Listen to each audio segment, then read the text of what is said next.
remember this. For us to get Ahlul Bayt's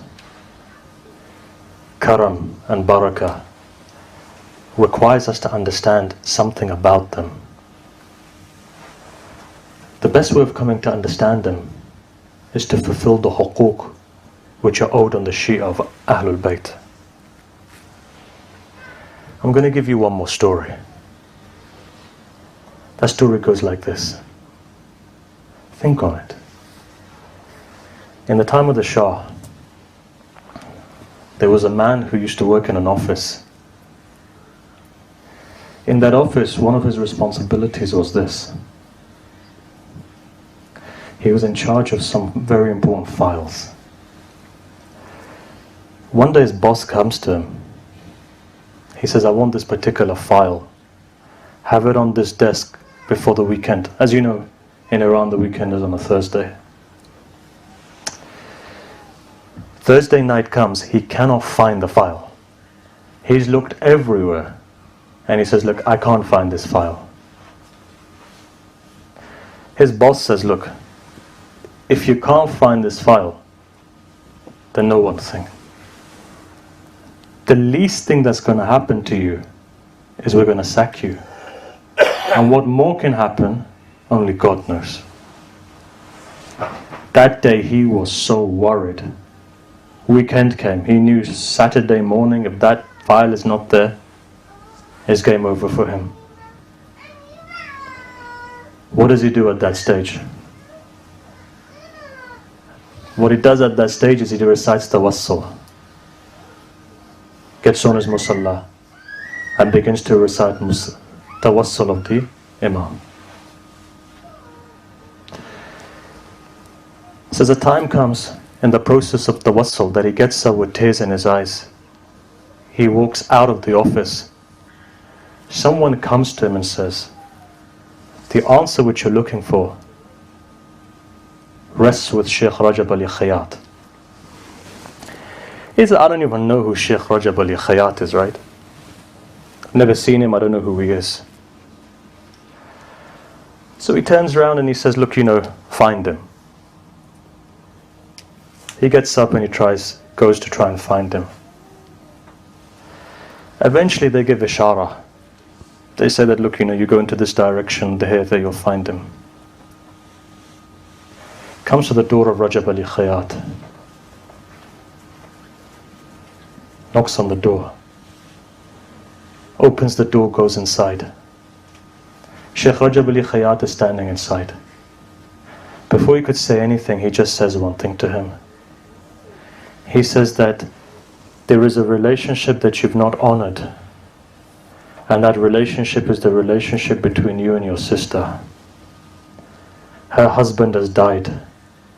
For 2 years, you've not gone and visited the yatim of your sister. This man is shocked. He doesn't know what to do. He gets up. He goes to his sister, knocks on the door. Sister comes out. Sister just says one thing. She says, now that you remember me, it's been all this time. You call yourself a man? Call yourself a man. You had a problem with me? Come to me. What these yatims done to you? It's at that stage then that he said, forgive me. Sorry. I'm going to be back in a minute. He goes, buys food, fruits, clothing, brings everything back. He says, haqq is yours that you've told me of. Please forgive me. I want to be forgiven. She says, fine, sister's sister, right? She says, you've come all this way. Just don't do it again. He understands a deep lesson here. Sometimes the smallest of action has the biggest implementation in one's life. He gets up. He goes back. Saturday morning when he's thinking game's over, He looks and he sees that behind the cabinet there's a file. He goes and he lifts up that file. He realizes that's the file. Sometimes a secret to your life and problems is very simple. If ever you feel difficulty, the first point of action that you need to do is to go to your mothers. The very same mothers that have inspired you to come here, to the majlis, go to them. Seek their intercession. And if your mother's not there, recite a Fatiha. Look, let me tell you something.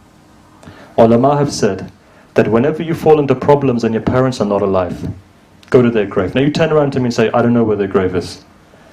It could be in East Africa, it could be in India, it could be in Pakistan, it could be in Iran, it could be in Iraq. What do I do? No problem. Go to the graveyard of the Muslimin.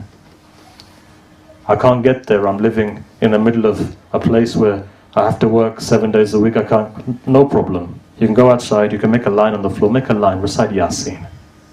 Between when? Between Thursday after Dhuhr and Friday before Dhuhr. Recite Yasin.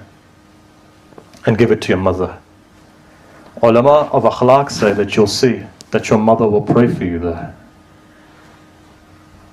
If not your mother, remember the hukuk of your father. Sometimes you find that a person was the best son or daughter in their life, but then after that, when it comes to the day of judgment, they realize that their maqam is what it should be. They realize fathers disowned them. So why? You forgot my haqq. What was it? After I died, you weren't there for me. You didn't recite for me when my amal books were closed. So remember, sometimes it's as easy as that.